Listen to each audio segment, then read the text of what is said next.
we've got these two young female leaders, and here's where they're kind of running into things, and one of them's about to have a baby, and we don't know what to do about that, and this other one, she may leave because her husband might get transferred. And so they were kind of in this quandary about what to do, because they wanted to raise up more female leaders. They wanted to do a better job at that. They knew they could use many of their talents sort of across the theological spectrum. It didn't really matter their theological standing. It just mattered that they wanted to use them in higher levels of leadership. And there was a real disconnect between what these women were hungry and looking for from their leaders and what these leaders were trying to do to help them. And they were sometimes women and leaders from the same church, and they were just missing each other. And this gap in the middle became really intriguing to me, because I'm highly motivated to solve problems and sort of fill gaps and translate from groups to each other. And so I set out to sort of research, what is it that's blocking these leaders from really developing strong female leaders in the congregation, and what's blocking these women from being able to access the opportunities that are being given to them. So I interviewed about 30 high-level female leaders in local church ministry. It was important to me that it's about local church and kind of on-the-ground ministry where we all serve in, and find out what were the things that were common to all of their stories and experiences that allowed them to sort of break through what we call the stained glass ceiling. Why is it that these women sort of gain levels of executive leadership or directors of departments? What allowed them to have that level of influence and oversight versus the other 61% of the congregation that are women that weren't able to do that.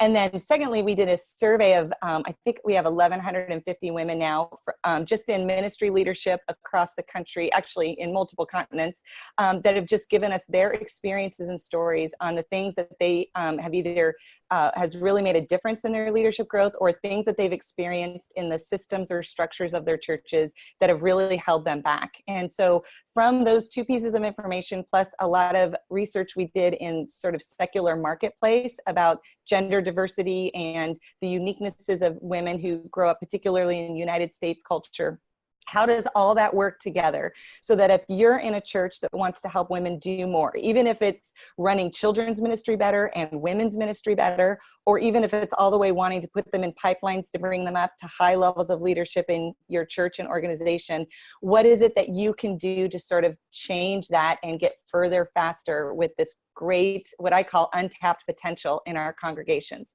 So I'm going to give you 3 of them this morning and a couple action steps. This is a topic that is really unique to each church. I know you all come from different theological backgrounds, different areas of the country that have different cultures that you're coming up against. Your teams have different perspectives on this. And so if you have a question, please write it down, and I'll try and leave quite a bit of time at the end to be able to talk about anything specific you want to chat about, because I could, of course, talk about this all day. But let me start off with 3 main things that kind of best practices, 3 of the 8 best practices that we discovered. So the first one is to draw the line, what we call draw the line.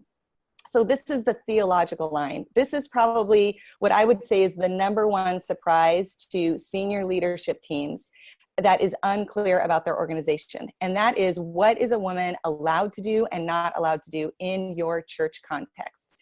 Here's the challenge with this, is that for women who love the Lord, have been walking with him for a long time, and love your church and love and respect you as leaders, those 4 qualities are exactly the kind of person you want to put into ministry leadership. You don't want someone new to the faith. You don't want someone new to the church. You don't want someone with an agenda that's going to buck the system or be disrespectful to you or fight against what you're trying to build. You want someone who longs to be used and is willing to be compliant and helpful in the ways that you would like any leader to be.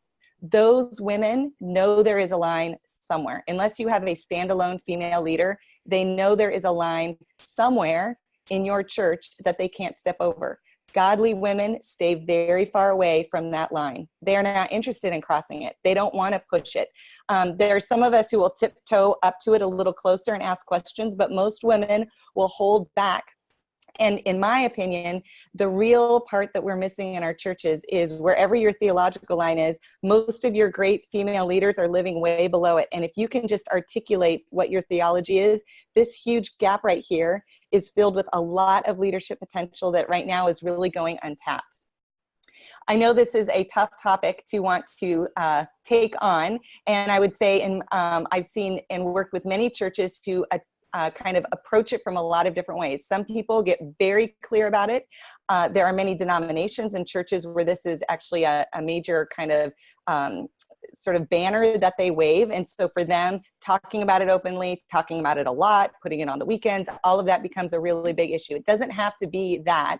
It can even be something that you talk about with your staff team. It could be something that maybe just is a subtle shift and gets changes in your bylaws where you take just male-oriented language about staff roles or certain positions out, where you're not trying to have an agenda for women, but you're just taking away anything that would be a barrier to it.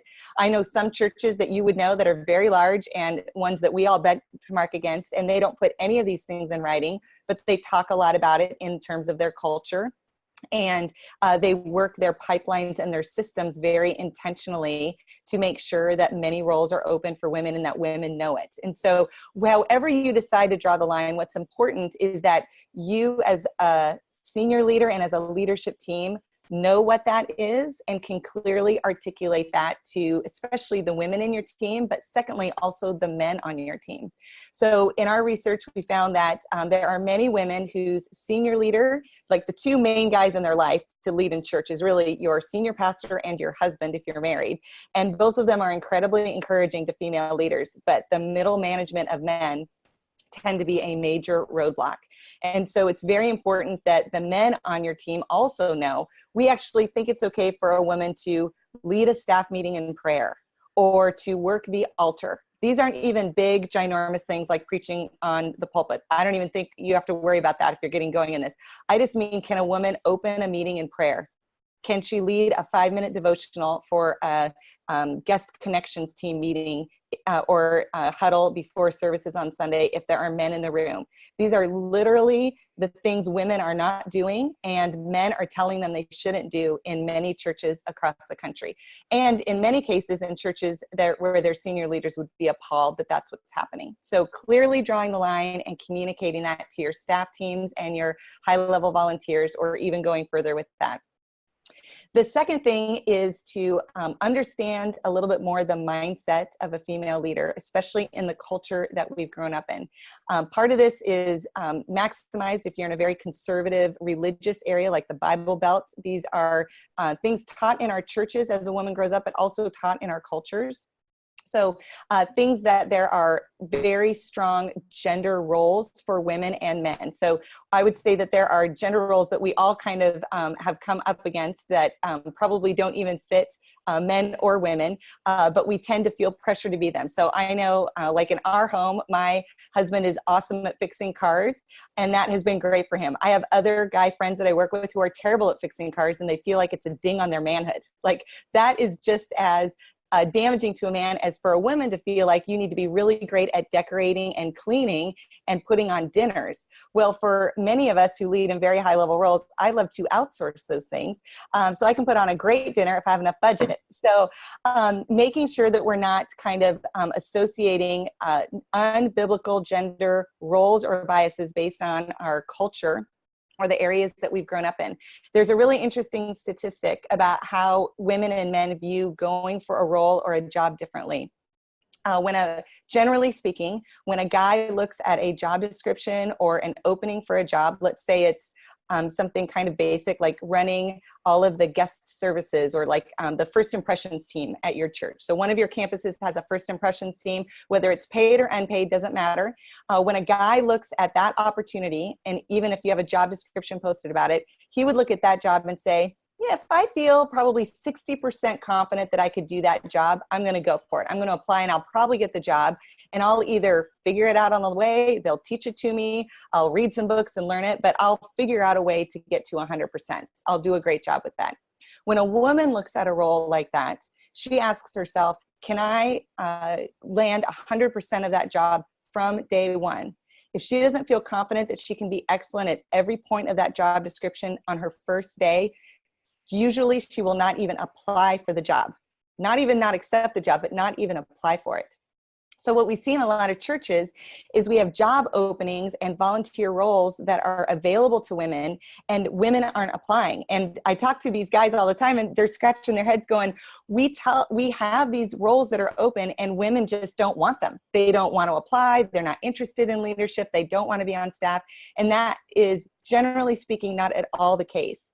The difference is you have to approach and recruit women differently than you recruit guys. So if you have women that you want to consider in a role, you have to go to her and say, let me talk to you about this job and why I think you would be excellent at it.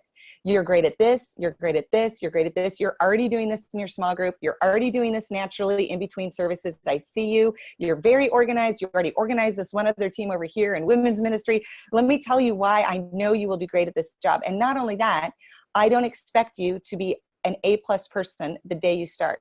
I think this job will take anyone about 6 months to get really proficient at, or we have a whole year development pathway, or we're going to give you 2 weeks of training. So you don't need to know about any of these things. We're going to take full responsibility. You've got the gifts and ability that we need to be able to fulfill this role.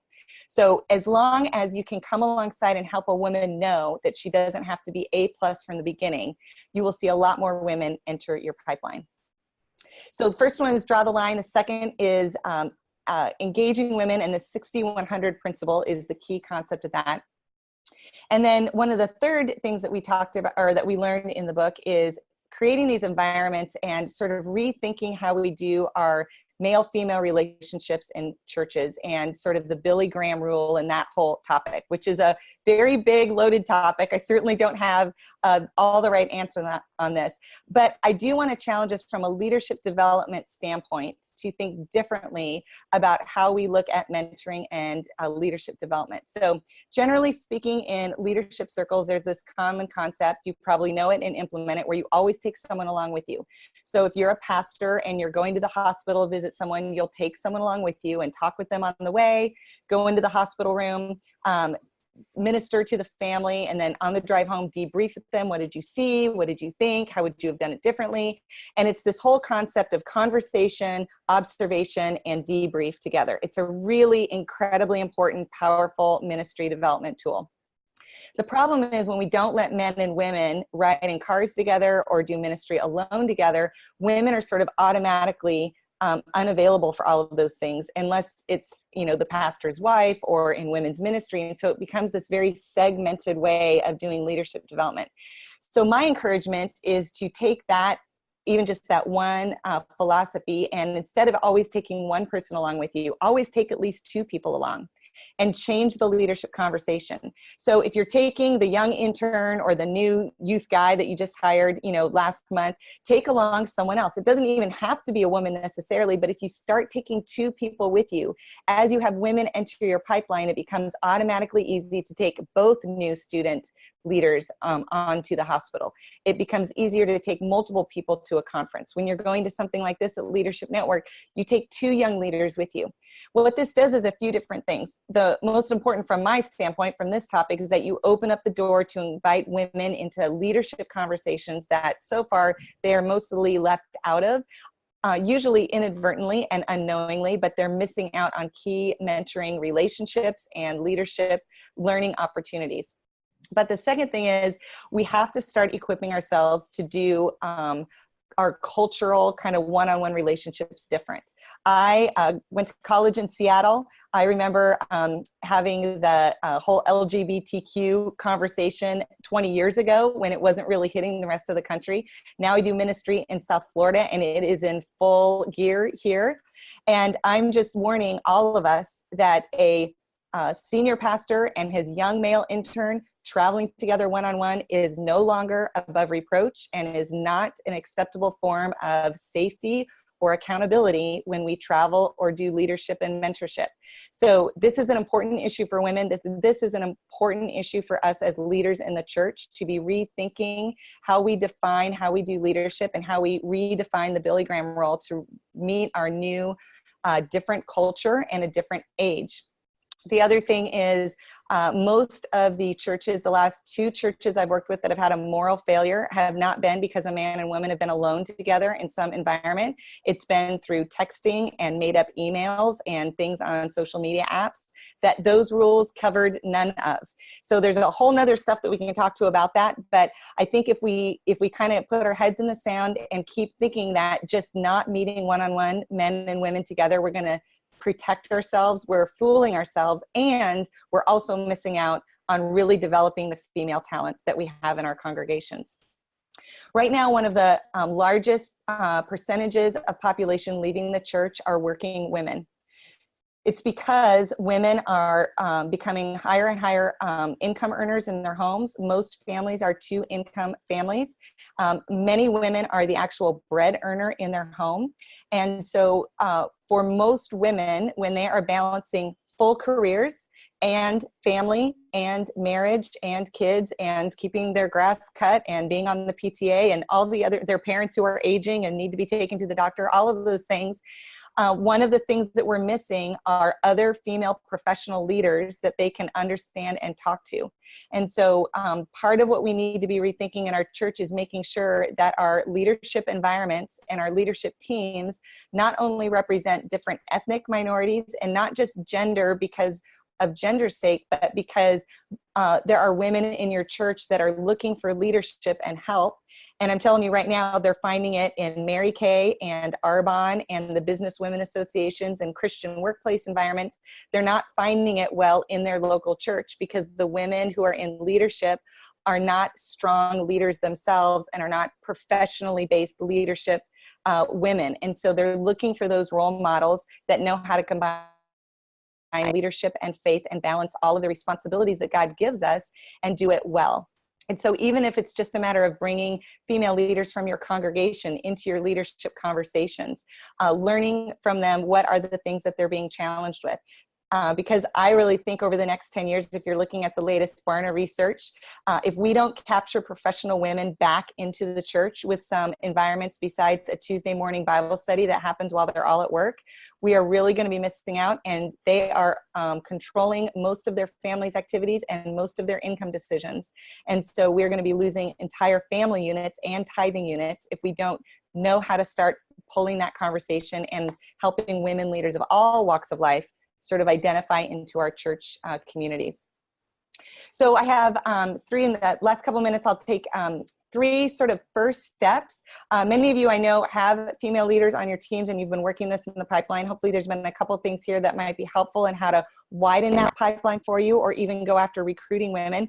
But if you're new to that or want to go to the next step, here are 3 first steps that I'd recommend. And then the 4th step would be to buy the book.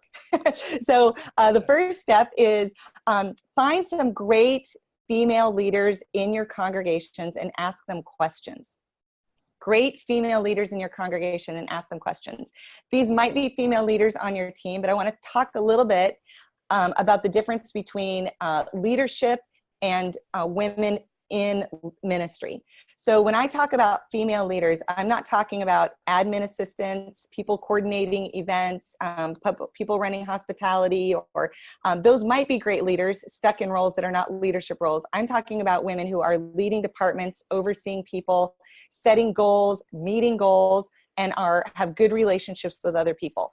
Great female leaders. If you don't have a lot of those on your staff team, then I really would encourage you to talk to the women who are leading well professionally in your congregation, women who own their own businesses, women who are lawyers and doctors and principals and coordinating things within the community. It doesn't have to be just because you're a woman and just because you're active in women's ministry, that doesn't necessarily guarantee that you have the right female perspective for this conversation. So ask questions. Also, I'm sorry to say that being married to a pastor doesn't automatically qualify you as a great female leader. You might be, but you also might not be. So you're looking for fruit of leadership like you would with any other leader. Are people attractive to them? Do they follow through on what they say? Do they bring positive energy to the room? Are they articulate? Do they know how to get things done? Can they say no so that they're not overcommitted? Those are all important qualities of a leader to get the right perspective. And then ask them some key questions. What is it like to lead in our church for you? Do you feel like there are roadblocks to you really using your gifts to contribute at our church? Help me understand that. What are those? What's the experience been like? Why aren't you more involved in leadership at our church? And work really, really hard to be open to the answers. I will say also that this kind of question asking is not just a man's responsibility. I think as a woman in leadership, who kind of made her way to the top, I greatly underestimated whatever unique things I had or doors that were open for me that had nothing to do with me. I greatly underestimated how many amazing opportunities I was given that other women are not given. And so I had to learn how to become a better question asker and a better listener to the answers of people who have a different experience than mine. So your whole leadership team can be involved in this. The second thing is to introduce, if you don't already have it, introduce a gift-based serving system of some kind, some way to assess spiritual gifting that's separated from gender. There are women who have gifts of leadership, gifts of administration, gifts of prayer and intercession, gifts of apostleship that need to be unleashed in your church. And there are guys that have gifts of mercy and compassion and shepherding that need to be unleashed in their giftedness also. When you create a system, even if it's just a 20-minute spiritual gifts assessment in your membership class and kind of point people into a serving role that will be good for them. Just the act of taking the assessment and beginning to look at myself as a leader or look at myself as having gifts that are separated from what I'm told I'm supposed to be creates a different culture for those kind of conversations. If you really want to take it to the max, the best way is to have all your volunteer roles connected to certain giftedness. So if you're a greeter, we're looking for shepherding ability, we're looking for positive energy isn't like a spiritual gift, but all the different qualities you're looking for and the spiritual gifts that go with them. And so that way people can start placing themselves in role. They'll see the pipeline for leadership much more easily if they're in the areas that their natural giftedness can shine. And then the third piece is to really look at the diversity that's on your team. Right now in America, the average church has 61% female leaders. I think it's less than 9% are in the top tier of leadership in their church, less than 9% of 61% in the congregations. In general diversity, gender diversity, or diversity of any kind research, we're looking for a minimum of 30% to have diversity representation on your teams. So that means if you have a team of 10 people at anywhere on the organization and you feel like it's important to have females well represented, at least three of those 10 need to be women in order to really fully have that voice heard in your leadership decisions and in the perspective you are gathering in your conversations. So take a look at what are our diversity ratios? How are we doing on that? And are we okay with that? Does that represent our congregation? Does that represent who we are and want to be as leaders? And if it doesn't, then I want to encourage you to go after female leaders the same way you probably go after ethnic diversity. So I've worked with enough churches now that I know when, if you're from a predominantly white upper class church, then a black guy comes in and everyone finds him that day. Everyone's calling to have lunch with him that week. You're reaching out to his family, you're helping him get connected, you're hoping he'll, be a small group leader or join the choir, or if he's a worship pastor, even better because he's on stage. So we're all trying to do that because we know ethnic diversity really matters to be able to reach our community. Well, right now you have female leaders that may seem like they're in the majority because they're 61% of your congregation, but females as leaders in your decision-making environments are a minority. And so you have to go after female leaders the same way you would go after that black guy that comes to your church. Have lunch with her, connect with her, ask her what she's doing. Please don't ask her husband if she might be interested in a leadership role. Go to her and ask her, give her a phone call, send her a text, and just say, hey, I would love to know about your experience here. I have a role opening. I think you'd be a great fit for it. Just engage and go after and recruit women differently. And remember that 60-100 principle, because she not only needs to be invited, she needs to kind of be convinced that she would be great in this role. So if you do those three things, find those great women leaders and start the conversation and learn what it is like to be a female leader in your congregation. It will raise your awareness and sensitivity, maybe even to the things that you're doing unintentionally, ways you're saying things that are accidentally being communicated in your messaging from the platform or in your print communications, or because it's not explicitly talked about, people assume something that's not accurate. Introduce gift-based serving opportunities and assessments, and then really go after female leaders to build diversity and seek after it to make sure you've got the right 30% representation on the teams where you want that. Great, thanks, Katie. Yeah, let's take some questions. And Katie, I probably should have told you beforehand that the only thing that you'll hear is what comes through this mic. So if the room seemed very dead to you, that's because the only sound is going to come through this mic. So as we do questions, you'll need to use this mic. So what questions do you have for Katie? What follow-up do you have?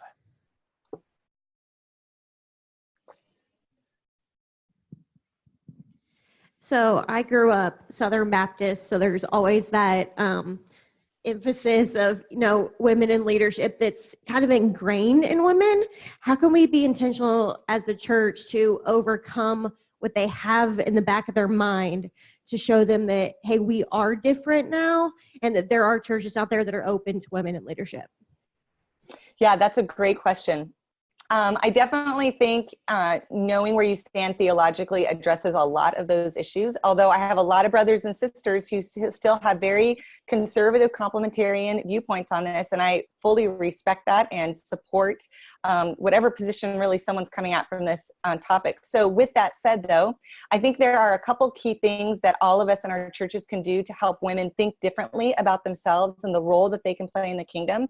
One of the most important is that when we teach from the Bible on Sunday mornings is to not skip over the women in the Bible.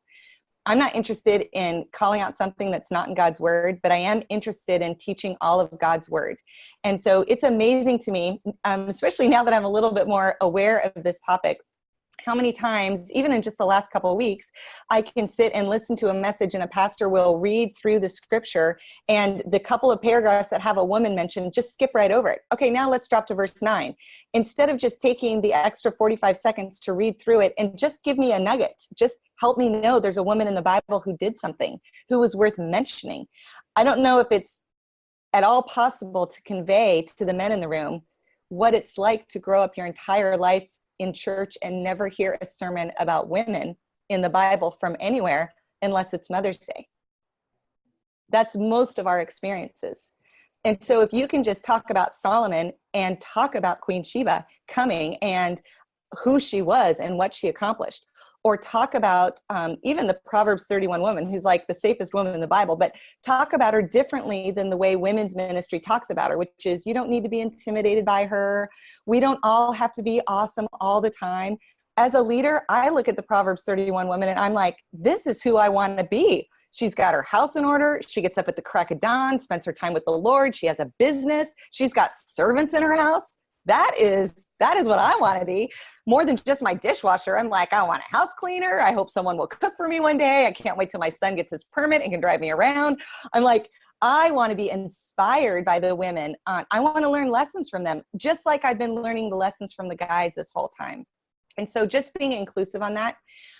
Putting a woman on your platform in some capacity. Again, this is not a theological issue. It's really, I don't know many churches who have a problem giving up the announcements to someone else who would take it. Most people hate giving announcements, but if you can put a female on the platform in any sort of capacity, it changes the dynamics in the room for all the women and especially the young leaders in the room.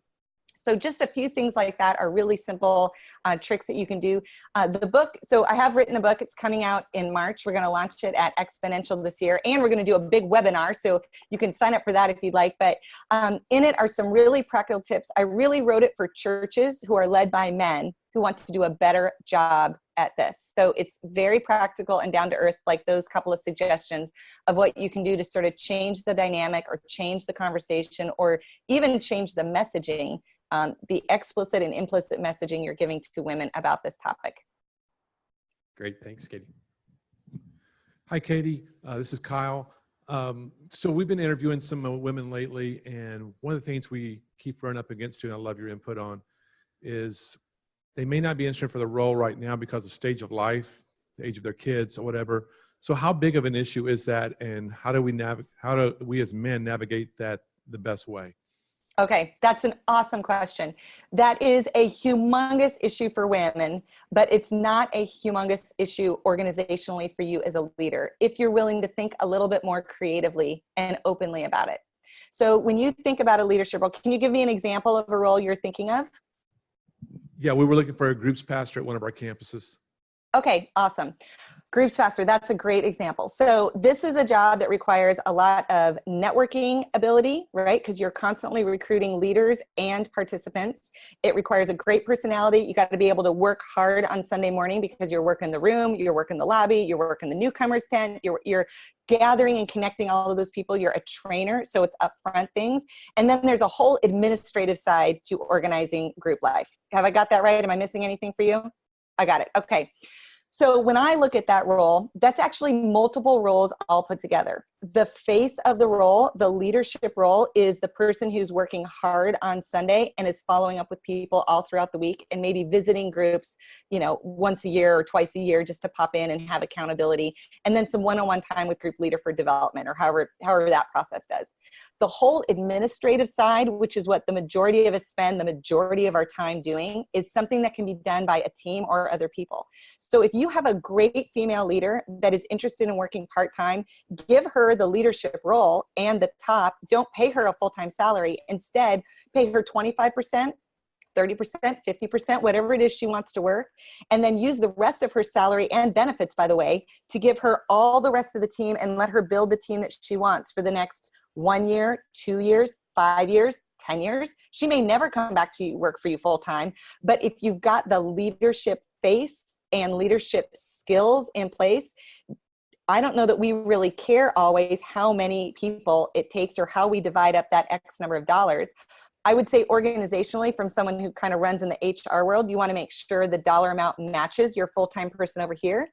But if you approach a female leader and say, hey, we'd love to use your salary and benefits package to rework so that you can lead part-time in the ways you lead best and take care of all the rest, I think you would find a great win-win for her, for you, and if she ever, which she probably will, want to come back in full-time, you've not missed a beat. You've kept someone on the team the entire time, and it just moves your pipeline forward rather than someone exiting, being out of the loop for 5 years, trying to get their toe back in. That's a complication on all sorts of fronts. So engagement, even 10 hours a week, or even looking at things like group life is a great role that you might look at and just say, hey, at this campus, in this group, we're going to have a big fall semester, a big spring semester, a light summer semester.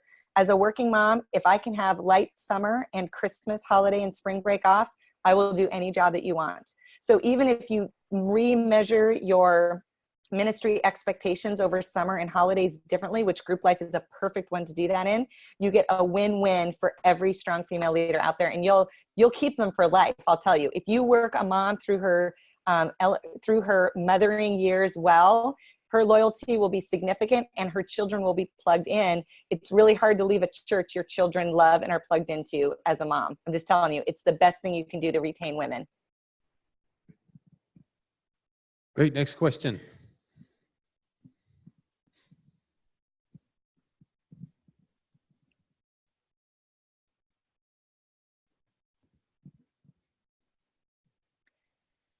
Can I mention one thing? Well, if there's no more questions, let me mention one thing. So a lot of times I get questions about how to develop female leaders. What should we do differently for women? I am a huge proponent, especially after the research of this book, that women need to be in whatever leadership pipelines you're making for your guys. And so for a few different reasons. First of all, you want to make sure you're training all of your leaders in the same ways, because you want to have the same expectations for every leader, regardless of what gender they are or what age they are. You have leadership requirements for everyone. You want to train everybody to that. The second thing is, when you pull women out, it might feel better to them. It might even help them learn a couple things more, but what it doesn't teach them is how to interact with men in ministry environments. And that is probably one of the most underdeveloped skills for female leaders, because they've often not been invited to any of those experiences. And now, especially if you bring them on staff, you're plopping into a male-dominated environment. And so you have to get women connected with men, and then you also have to get men connecting with women, and work some of those awkward moments and misunderstandings and kind of common things. If anyone's married, you know exactly what I'm talking about. There are just things that are different. You want to work those out in the safety of your development program, not on the job or up in front of the congregation or a team meeting they're trying to co-lead together. So make sure you plug women into your leadership development early. Don't silo it off based on gender alone. Plug them in and then expect just as much as you would from everybody else. The more concrete you can make your evaluations, and the more specific your feedback to her, even though it might make her cry, the better gift you are giving her and the better leader you will get on the other end. So please don't hold back, being very concrete and very specific. You can be kind, but please don't hold back. There is a statistic, I don't remember the numbers exactly right this moment, but for the most part, when men receive feedback from their leadership, when they're being observed as a leader, they get specific feedback about exactly what they did wrong and exactly what they can do to change it. Women tend to get what's called vague praise. You did awesome. That was excellent. Great job. No suggestions, even though they have just as much to fix. So make sure you don't give vague praise to one person and specific next steps to other people. Everybody needs to know exactly where they're missing it and exactly what they can do to fix it. Great. Yep.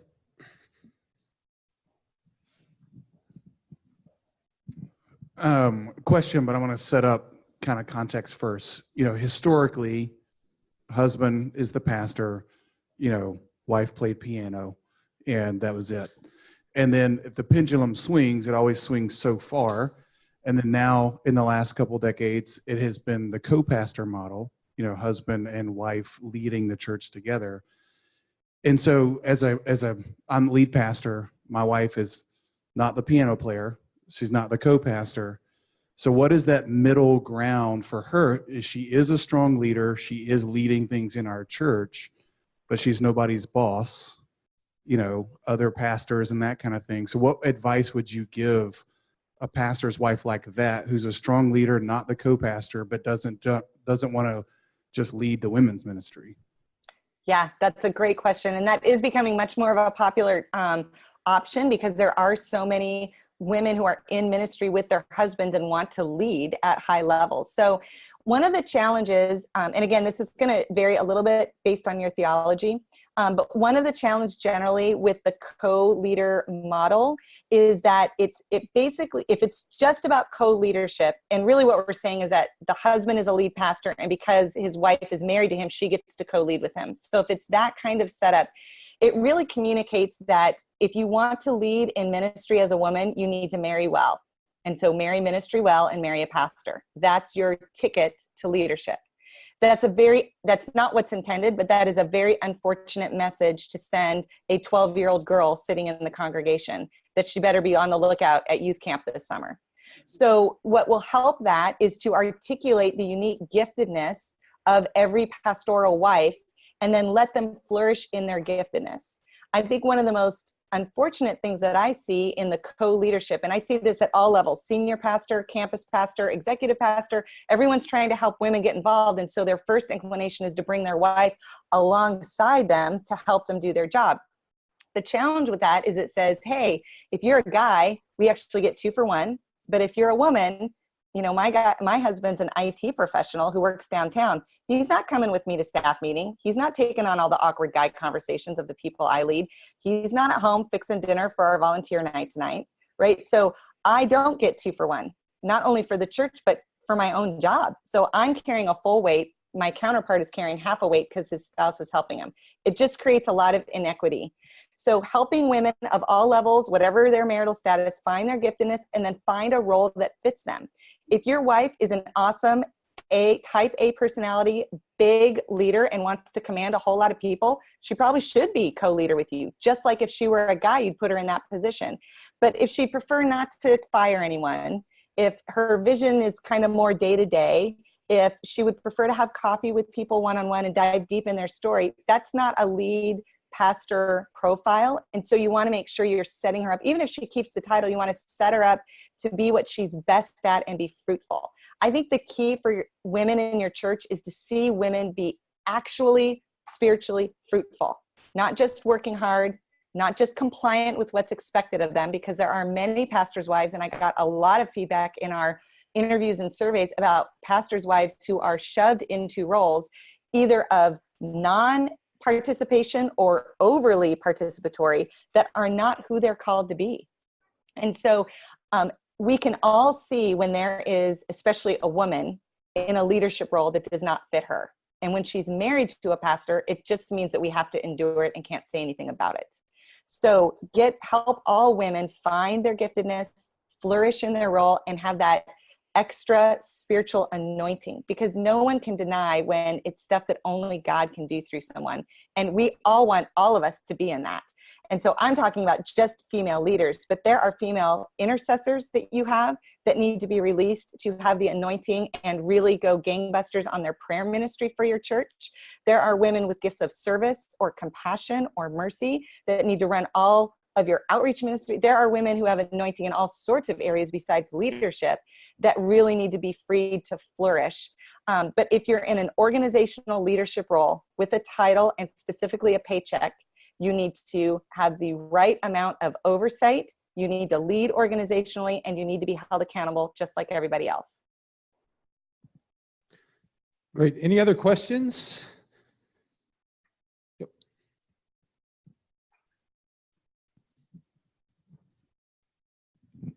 Hi, Katie. I love that you're advocating for a leadership pipeline for both men and women. In our church, there was some discussion about a separate leadership pipeline for women, and we just said we're not going to do that. And that was being advocated by women who wanted a separate track, and we said we want to just develop leaders, all leaders, and female and male together. However, I'm wondering, is there any context that you think needs to be separate or unique for women? Is there any? Yeah, that's a great question. Okay.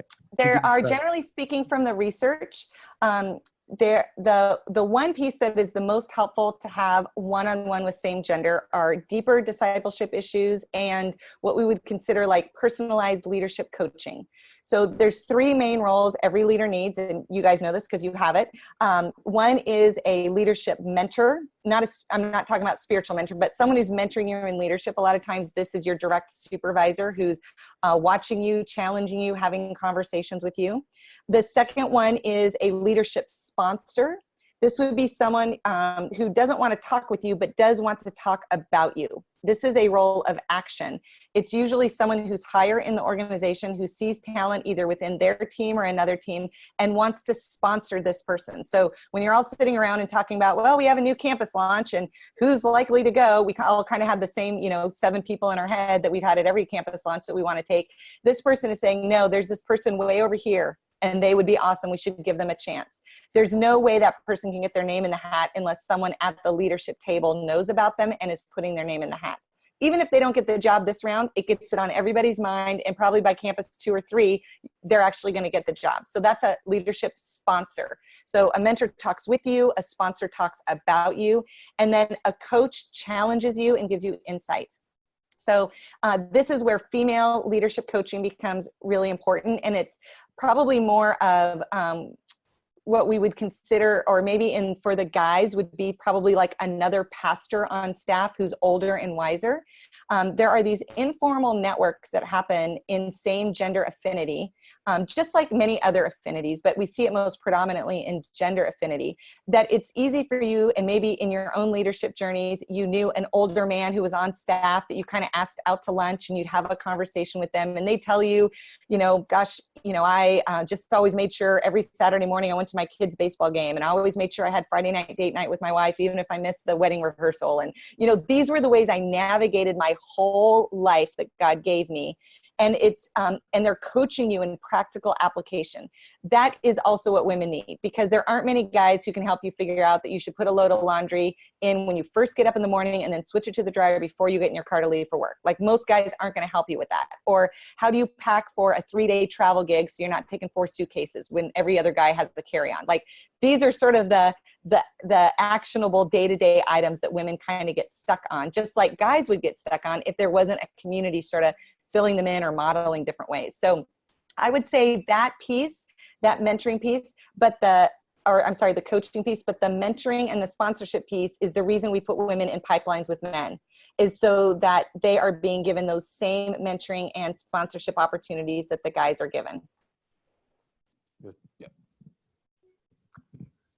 Hey, Katie, I know the misogyny issue is a very hot topic today in ministry circles. So when you were talking about elevating women who are spouses and who have strong leadership gifts and backgrounds, how do you do that with being fair to them and giving them an opportunity to exercise the gifts, talents, and abilities that God's given them, but don't swing far to the negative side of nepotism within that environment as well?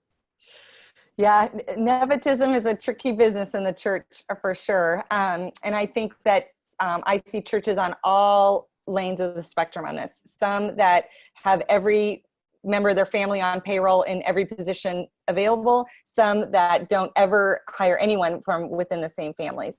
So there's definitely a broad spectrum of that. I think that the more integrated your family relationships and even close friendships are, the more complex it is to work on a team for those kind of leaders.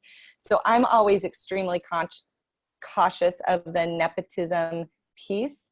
However, if you've got strong leaders and you want to help everybody find their place, at some point that's going to come in, because churches are made of families. And so I think the payroll piece is probably the biggest piece that throws it off. And so if you've got ways to work around having everybody be on payroll and kind of having people's livelihoods, like an entire family's livelihood being based on it, because if you have one person who's not performing well and one person who is, which is incredibly common when you hire a husband-wife team, you've got one person who's knocking it out of the park and one person who's a little bit of a drag on the team. That becomes incredibly challenging and creates all sorts of havoc. So that would be one of the pieces. I'm not quite sure about your question about the misogyny piece. Was there a question about that specifically? No. Okay, it's bad, if that's what you're wondering, what my answer is.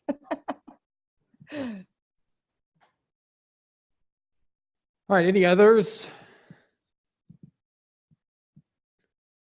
So one last thought here. If you do end up in some conversations with some women, and this is just a pastoral suggestion, one of the most beautiful things that I had several women talk to me about was when they did finally have a high-level male leader stop and ask them about their experience being a female leader in their church. First of all, just being asked was a shot in the arm that could have carried them for years. So just, it meant that they were noticed.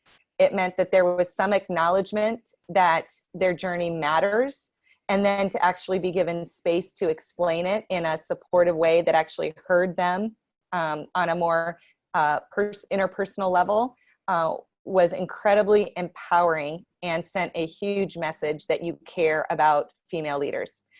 But many of them talked in very moving terms about when they explained their experiences, how the pastor was kind of so touched by them, he actually did apologize on behalf of the male leaders in her life who had done that.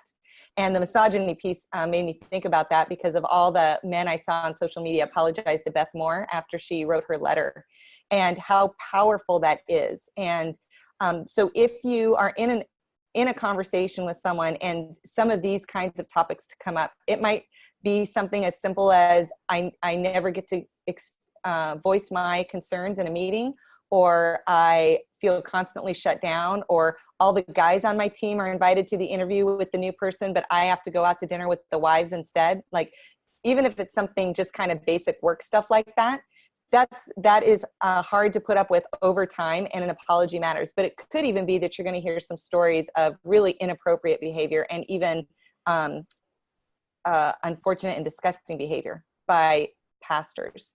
And so just being prepared for whatever that gamut is and being able to sort of hold space with her about that and offer an apology if it's appropriate. I just want to encourage you to step into that because of the impact it left on those women. Sometimes 10 or 15 years later, they're still talking about it with deep emotion because of the healing that God brought to them through that interaction with that pastor.